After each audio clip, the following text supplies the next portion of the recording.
Bonsoir à toutes et à tous. Un grand merci de vous être inscrits puis d'être à l'heure pour le début de ce webinaire. Je vous propose qu'on ne perde pas de temps. On a un agenda plutôt chargé. Et puis de toute façon, ce webinaire sera en replay. Donc pour celles et ceux que vous connaissez qui vont arriver avec un petit peu de retard, voilà, ne leur dites-leur de prendre tout leur temps pour se connecter. Tout sera disponible en replay. Donc, un grand plaisir de vous accueillir toutes et tous pour ce webinaire organisé avec l'ensemble des collègues du comité Fièvre Q, donc René de Crémou de l'Institut d'élevage, Christophe Brard de la SNGTV, Éric Collin également, vétérinaire praticien comme Aurélien Joulier et Christelle Gage de GDS France. Et donc, ce webinaire est co-organisé avec l'inspection de l'enseignement agricole et notamment Madame Varigné, qui fera également partie de ce webinaire.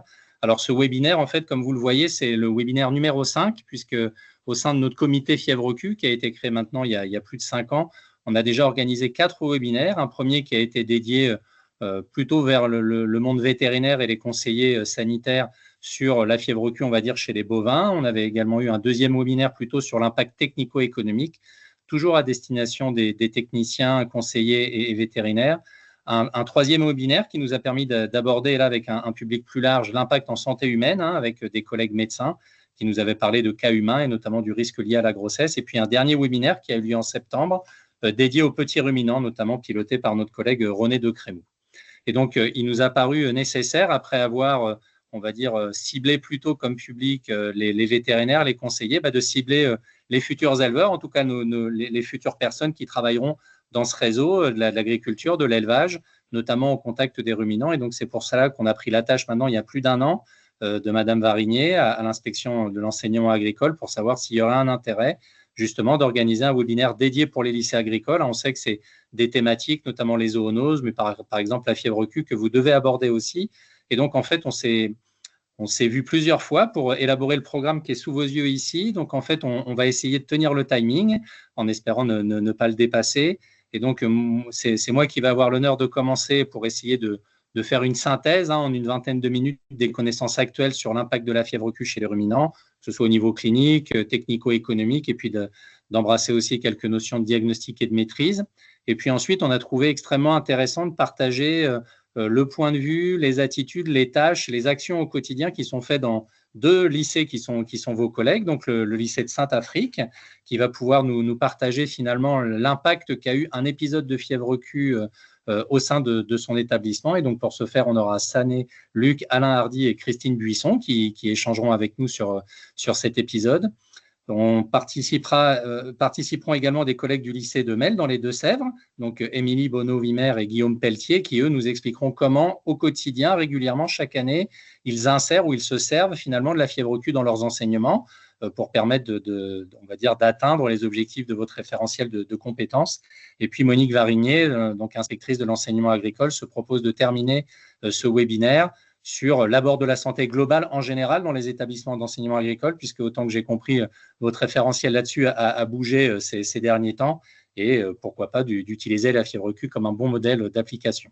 Donc voilà, donc on va partir, on va dire, du plus détaillé sur la maladie, puis d'élargir vraiment avec des exemples au quotidien dont vous pourriez les uns les autres dans vos lycées vous inspirer. Alors, moi, je me propose de commencer par la fièvre Q, on va dire, pas sa vie, son œuvre, mais essayer de dresser avec vous les grandes lignes sur cette maladie qui, comme vous le savez, est une zoonose. Et en fait, si vous tapez Coxiella burnetii, fièvre Q sur Internet, c'est le type d'image que vous pouvez trouver. Et je trouve que cette image-là, elle est assez parlante parce qu'elle résume bien beaucoup d'aspects dont on va parler aujourd'hui. La première chose, c'est ce que vous voyez, c'est les chèvres. En fait, quand on pense maladie chez l'homme, fièvre Q chez l'homme, effectivement, les petits ruminants et notamment les chèvres et les moutons sont particulièrement ciblés. Pour 2 raisons, la chèvre est particulièrement sensible à cette maladie, bien plus que les moutons et les bovins. Et puis la particularité, c'est pas à vous que je vais l'apprendre, de la gestion de la reproduction chez les petits ruminants, c'est que c'est très saisonné par rapport aux bovins où c'est plus étalé. Et donc forcément, si la bactérie arrive alors au bon moment pour elle, mais au bon moment pour les animaux, malheureusement, ça va aboutir à des avortements massifs et du coup à l'émission dans l'environnement des petits points blancs que vous voyez ici, qui sont des aérosols contaminés, qui contiennent la bactérie. Donc ça, c'est un autre point très important qui nous permet d'aborder ce dessin, c'est que c'est une maladie qu'on contracte en inhalant la bactérie. Ce n'est pas du tout en ingérant des produits à base de lait, etc. C'est vraiment en inhalant. Donc c'est vraiment par la voie respiratoire. La troisième chose qui est intéressante sur ce dessin, c'est de voir que les personnes particulièrement à risque sont bien évidemment, comme là sur le dessin, l'éleveur. On suppose que c'est l'éleveur. Bien évidemment, c'est une maladie professionnelle qui concerne les éleveurs, mais aussi les vétérinaires, les inséminateurs, toutes les personnes qui travaillent au contact des ruminants. Et puis la dernière chose peut-être qu'on peut noter sur cette image, qui n'est pas inintéressante, c'est la maison derrière. Alors on peut faire l'hypothèse que c'est la maison de l'éleveur, ce qui ferait sens, mais c'est peut-être aussi dans des territoires urbains ou périurbains, aujourd'hui rurbains comme on dit, avec des personnes plutôt urbaines qui viennent vivre à la campagne. On est peut-être sur des gens qui n'ont aucune activité professionnelle avec les petits ruminants. Ça a notamment été l'exemple de l'épidémie massive aux Pays-Bas, qui a eu maintenant à peu près il y a presque 15 ans, voilà, de 2008-2009, qui a abouti à plus de 4000 hospitalisations. Donc c'est une zoonose, une maladie professionnelle, mais qui peut toucher des personnes qui n'ont pas forcément de contact. Et alors, comment est-ce que ça se traduit chez l'homme ? Eh bien, en fait, après une incubation de 15 jours, 3 semaines, la plupart du temps, c'est une maladie qui va passer, une infection qui va passer inaperçue. Elle est ce qu'on appelle asymptomatique. Vous voyez, dans près de 2 tiers des cas. Et puis, lorsqu'elle est symptomatique, donc c'est la partie grise du schéma que vous avez à droite, dans 40% des cas, ça va se traduire par un syndrome grippal, un peu mal à la tête, un peu de fièvre, un peu de fatigue, quelques courbatures, vraiment comme un syndrome grippal, ce qui rend difficile son diagnostic parce que finalement, ça peut ressembler à du Covid, ça peut ressembler à de la grippe. Mais malheureusement, dans un certain nombre de cas, pour les gens qui font une forme symptomatique, vous voyez à peu près 4%, c'est des gens qui vont devoir faire l'objet d'une hospitalisation, principalement pour 2 types d'affections, soit des atteintes du foie, ce qu'on appelle des hépatites, soit des pneumopathies atypiques, des pneumonies notamment qui sont plutôt rebelles au traitement classique de première intention. Et généralement, ces cas-là nécessitent un suivi médical poussé, mais on va dire que la guérison est souvent bonne, mais nécessite des traitements antibiotiques parfois qui sont. Mais, et ça c'est un peu plus embêtant, dans un certain nombre de cas, environ 1 à 2% des infections, la maladie va devenir chronique ou latente, c'est-à-dire que la bactérie va un peu se cacher, échapper au système immunitaire, se balader, j'allais dire, dans l'organisme, et elle va pouvoir créer différentes affections. Alors par exemple, pour des gens qui auraient déjà des problèmes de cœur, déjà des valves qui auraient été changées, qui ont des prothèses valvulaires, eh bien, ça peut donner ce qu'on appelle des endocardites, donc des infections de ces valves, justement. On peut avoir également des syndromes de fatigue chronique, exactement comme on a dans les formes longues de Covid, avec des gens vraiment qui vont présenter des douleurs musculaires, des courbatures, une fatigue vraiment intense et très chronique. Et puis, on a également un impact sur la grossesse avec la possibilité d'avortement ou de fausse couche, donc dans un nombre très restreint de cas, mais néanmoins. Pour plus de détails là-dessus, je vous invite vraiment à vous rendre sur le site internet du comité Fièvre Q. On en reparlera plusieurs fois dans l'après-midi sur ce webinaire, mais vous pouvez d'ores et déjà retenir l'adresse comitéfièvreq.com, flasher le QR code si vous voulez. Vous pourrez y retrouver notamment dans la section webinaire le replay du webinaire qui avait été dédié à la santé humaine. Et puis, du coup, on parle de petits ruminants. Donc, je vous ai mis ici sur le tableau en France les derniers épisodes. Quand je parle d'épisodes de Fièvre Q, c'est vraiment avec plusieurs unités, voire dizaines, voire centaines de personnes malades, comme vous pouvez le voir ici. Donc, vous voyez qu'il y a beaucoup de zones qui ont été touchées, des zones en Savoie, des zones dans le centre de la France, des zones également dans l'ouest de la France. Vous voyez dans le pictogramme sur l'espèce que dans la quasi-totalité des cas, on était sur des petits ruminants, pour la raison que je vous ai évoquée avant, notamment avec la sensibilité de ces animaux, notamment les chèvres, la concentration des reproductions, et puis également la possibilité, dans des troupeaux ouverts au public, dans certains cas, je pense notamment au cas de Florac, des établissements ouverts avec des gens qui peuvent venir également de l'extérieur et qui vont finalement développer excusez-moi, la maladie plusieurs semaines après, ce qui peut rendre difficile des fois l'identification de la source de contamination. Mais en tout cas, c'est vrai que c'est souvent les petits ruminants qui sont incriminés, mais pour autant, ce que je veux vous démontrer ici dans ce graphique, c'est les résultats d'une étude qu'on a réalisée récemment dans l'ouest de la France, en fait, là où moi je travaille, dans la Loire-Atlantique et puis proche aussi Bretagne-Finistère. Ce sont des zones où on a une infection par la fièvre Q qui est très très fréquente chez les bovins, et où on a très peu de petits ruminants. Et donc, on s'est dit, dans une zone où on a presque que des bovins et presque pas de petits ruminants, est-ce qu'on sera en mesure de trouver dans le sang des personnes donc, on a fait des prises de sang à des vétérinaires, c'est la première barre, à des éleveurs de bovins, c'est la deuxième barre, et puis à la population générale, donc on a été faire des échantillons parmi les donneurs de sang. Est-ce qu'on trouvait des anticorps qui démontraient qu'il y avait eu un contact ? Sous l'hypothèse que dans une zone où il y a beaucoup de bovins infectés et peu de petits ruminants, si on trouve des anticorps, ça veut dire que les bovins ne sont sans doute pas à négliger dans la transmission de l'infection à l'homme. Eh bien, sans surprise, et c'est tout à fait conforme à ce qu'on trouve dans la littérature, on avait près de 90% des vétérinaires qui avaient déjà des anticorps, donc qui avaient été exposés à cette infection. C'est logique, ils sont appelés pour des vélages, des mises bas problématiques, des avortements. Pour les éleveurs bovins, vous voyez que c'était un peu plus d'un éleveur sur deux, 56% exactement, qui présentait des anticorps. Quand on s'intéresse à la population générale, et peut-être la quatrième barre, c'est-à-dire la population générale pour lesquelles on avait pu exclure le fait qu'ils avaient un contact professionnel avec les ruminants, vous voyez qu'on est presque à 11%. Donc, pour faire court, dans la population générale, sans contact avec des petits ruminants, on a près de 10% des gens qui présentent des anticorps. Donc, ça veut dire que les bovins peuvent également jouer un rôle. Alors, peut-être pas dans des épidémies avec des centaines et des centaines de personnes, mais néanmoins, au quotidien, il faut considérer l'ensemble des ruminants. Et pourquoi? Ça, c'est la dernière notion qui me semble importante avant de rentrer dans la maladie. Il y a une enquête de séroprévalence qui avait été faite en France au niveau national, pilotée notamment par Christelle Gache et GDS France, avec un grand nombre de départements qui avaient joué le jeu. Et donc, on avait échantillonné de façon aléatoire, on avait fait un tirage au sort d'élevage, à la fois ovins, bovins, caprins. Et à l'intérieur de ces troupeaux-là, on avait prélevé des animaux, on avait pris le sang, de façon à savoir si ces animaux ils avaient été en contact avec la bactérie, notamment à travers la présence de la détection d'anticorps. Ce que vous pouvez voir dans l'encadré vert de ce tableau-là, c'est ce qu'on appelle la séroprévalence intertroupeau. Donc, en d'autres termes, c'est le pourcentage d'élevage qui détenait au moins un bovin, un ovin ou un caprin porteur d'anticorps.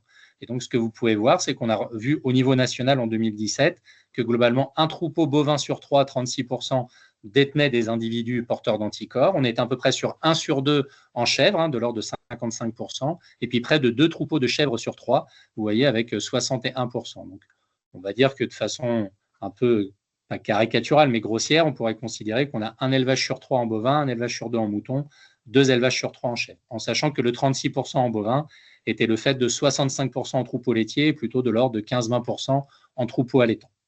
Et puis, à l'intérieur de ces troupeaux-là, dans les troupeaux positifs, combien d'animaux, donc c'est l'encadré rouge, avait-on porteur d'anticorps à l'intérieur de ces troupeaux? Comme vous pouvez le voir, de l'ordre de 20 à 25%, donc 1 sur 5 à 1 sur 4 en bovin et en ovin.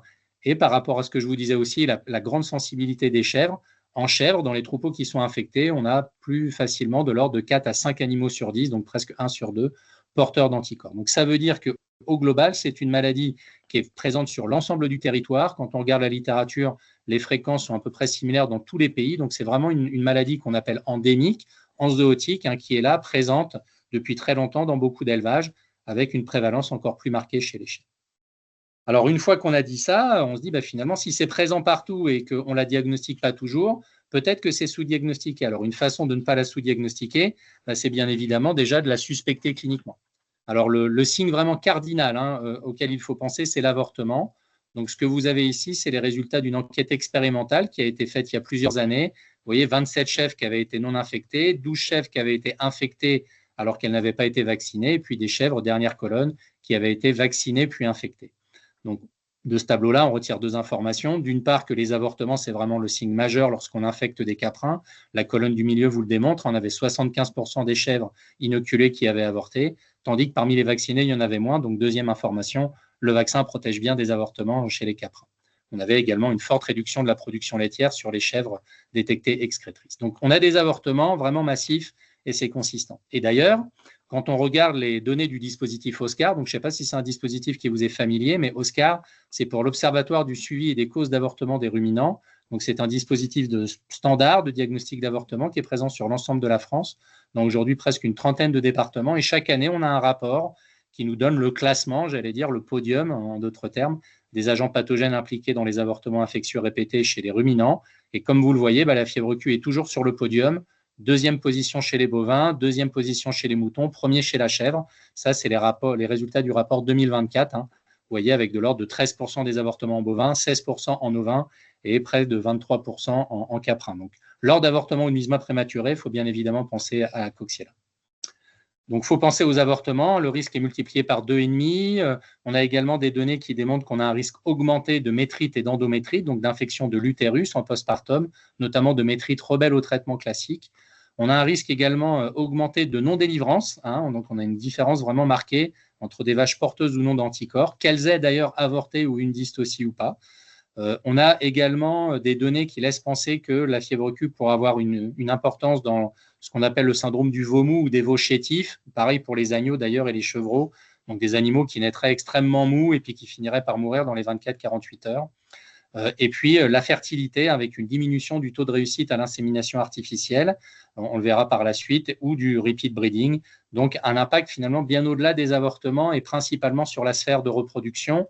Et donc si on essaye de synthétiser ce qu'on sait aujourd'hui dans la littérature, sur les bovins, il y a peut-être un peu plus de données parce que la reproduction notamment est mieux pilotée, en tout cas mieux suivie, mieux référencée, hein, avec plus de données chez les bovins que chez les caprins et les ovins. Mais déjà, voilà, retenir que c'est une pathologie abortive, c'est sûr, mais en tout cas, dans certaines espèces, notamment les bovins, c'est peut-être uniquement le top de l'iceberg. Il faut bien regarder l'ensemble des données de reproduction. Donc, une fois qu'on a dit ça, il y a un impact économique, bien évidemment. Alors, cet impact économique, il peut se mesurer, par exemple, en comparant les performances de reproduction d'individus qui seraient vaccinés ou non vaccinés au sein de troupeaux infectés. Donc là, je partage avec vous des données qui ont été obtenues en Espagne, dans des très grands troupeaux, où ils ont comparé l'intervalle vélage-fécondation, hein, entre des animaux témoins, donc on va dire infectés ou non, mais en tout cas présents dans un troupeau infecté non vacciné par rapport à des individus vaccinés en jaune. Et vous voyez, il y avait une différence de 14 jours, ce qu'on appelle de jours ouverts, donc de jours où la vache n'est pas gestante. Et il faut savoir que le coût, on va dire, on estime de jours supplémentaires est de l'ordre de 5 €, ce qui vous donne à peu près une idée d'un premier impact en tout cas. Une façon aussi de quantifier l'impact économique, c'est de mettre en face ce qu'on sait être l'impact économique des différentes maladies dont on a parlé avant. Les avortements, notamment quand ils sont très tardifs, selon le démarrage de la lactation ou pas, on estime chez les bovins qu'on est de l'ordre de 400 à 800 €.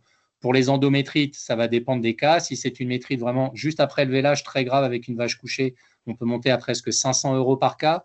Si c'est des endométrites un peu plus chroniques, de l'ordre de 3 semaines, 1 mois après la mise bas, on est de l'ordre de 30 à 60 € par cas. Pour les non-délivrances, compte tenu des conséquences que ça a, notamment sur la production laitière, on avoisine également les 400 €. Hein. Et pour la fertilité, comme je vous disais, chaque jour où la vache n'est pas gestante, c'est 5 € en plus par jour. Donc assez rapidement, quand on commence à multiplier les impacts, ça peut monter vite assez haut.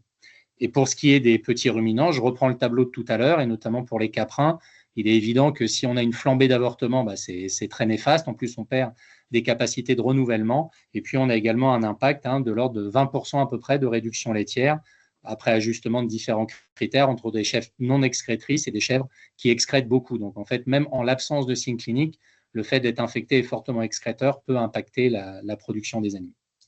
Alors du coup, une fois qu'on a dit ça, comment est-ce qu'on diagnostique la maladie?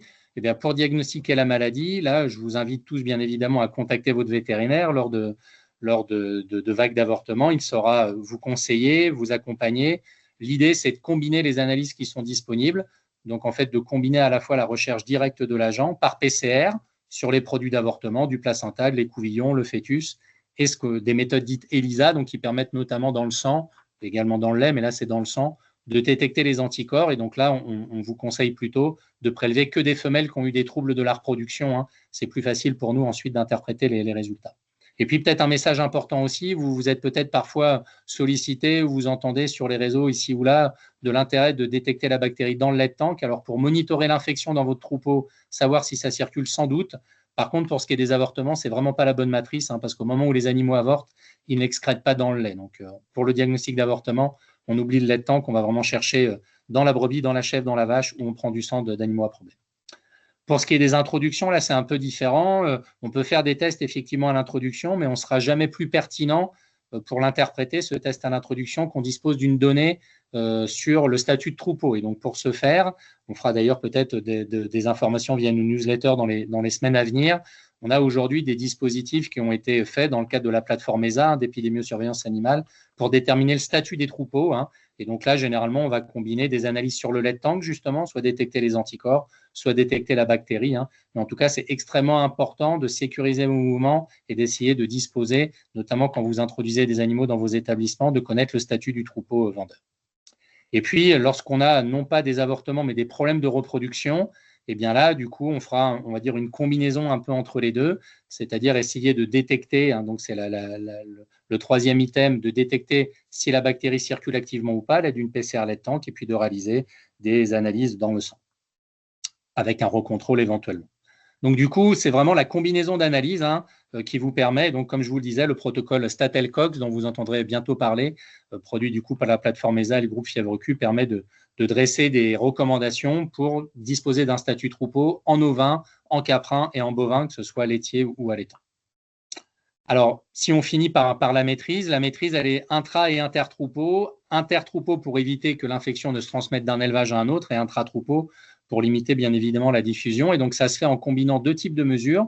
Des mesures d'abord qui vont viser à éviter que les animaux n'inhalent trop la bactérie, et vous également d'ailleurs, hein, pour éviter d'attraper cette maladie. Le moment où l'excrétion est maximale et à même d'ensemencer, j'allais dire, par des aérosols contaminés l'environnement, c'est vraiment la mise bas. Donc, ça veut dire détection des placentas, destruction des placentas, en tout cas les mettre dans un endroit hermétique, pourquoi pas dans un bac d'équarrissage, en tout cas dans des dispositifs qui évitent que ça génère trop d'aérosols dans l'air.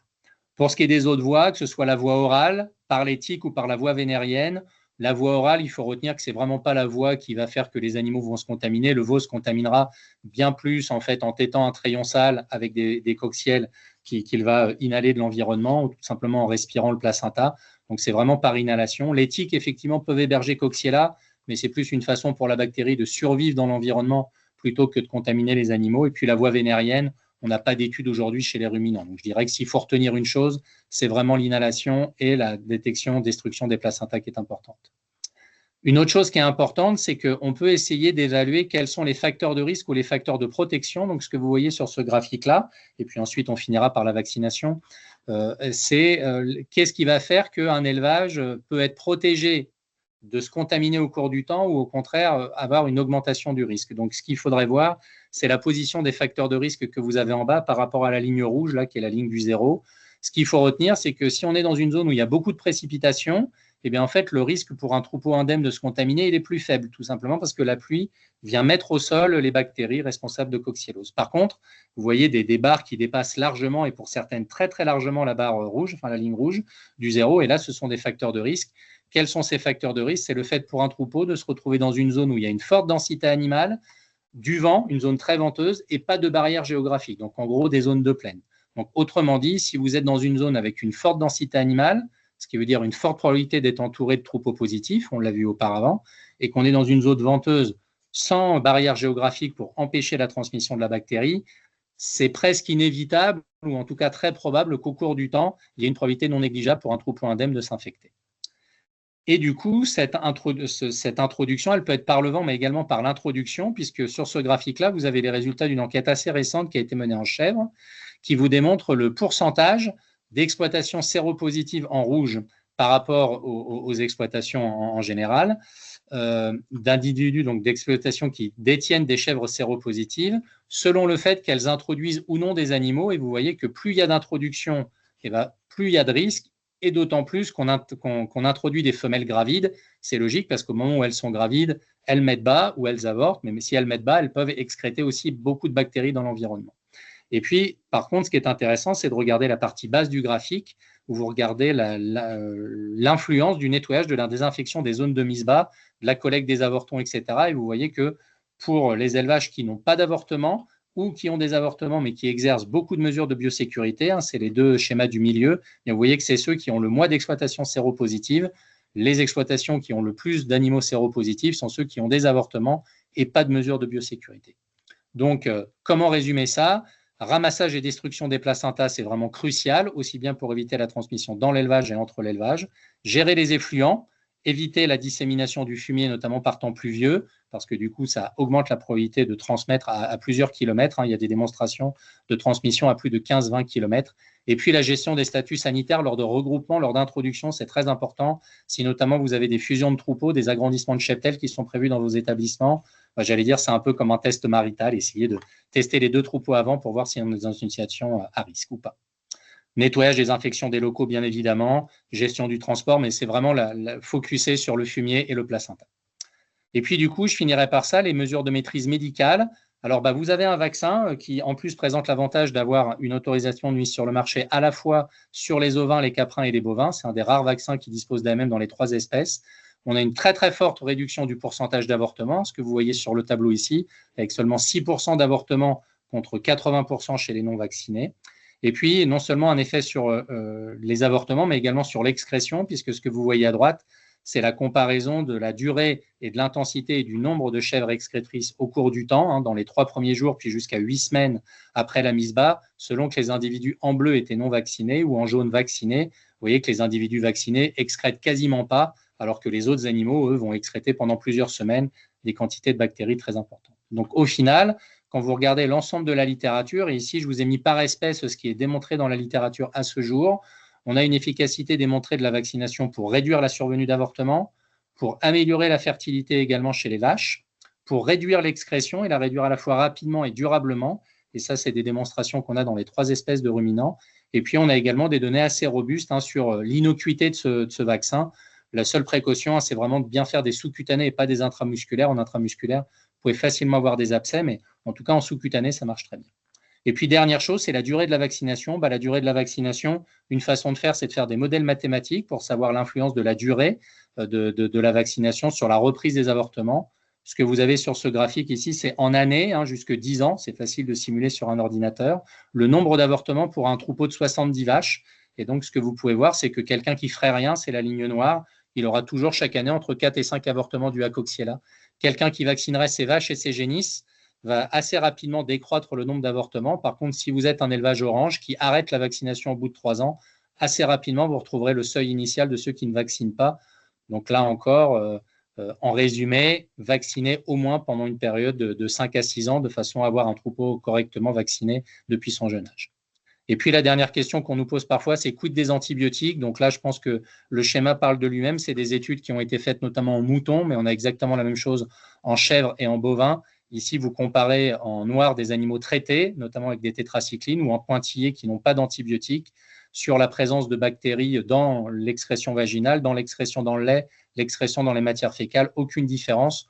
Donc aujourd'hui, il n'y a aucun intérêt à réaliser une métaphylaxie, donc traiter beaucoup d'animaux, notamment au tarissement, à l'aide d'antibiotiques, que ce soit pour prévenir les avortements ou l'excrétion, en termes de mesures médicales. Et en plus, ça correspond à un bon usage des antibiotiques, c'est vraiment la vaccination.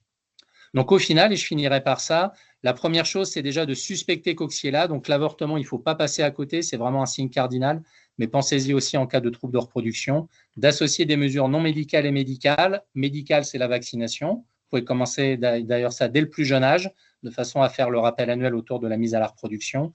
Et puis en termes de mesures non médicales, d'être vraiment centré sur le placenta, et sur la désinfection et puis sur la gestion des épandages.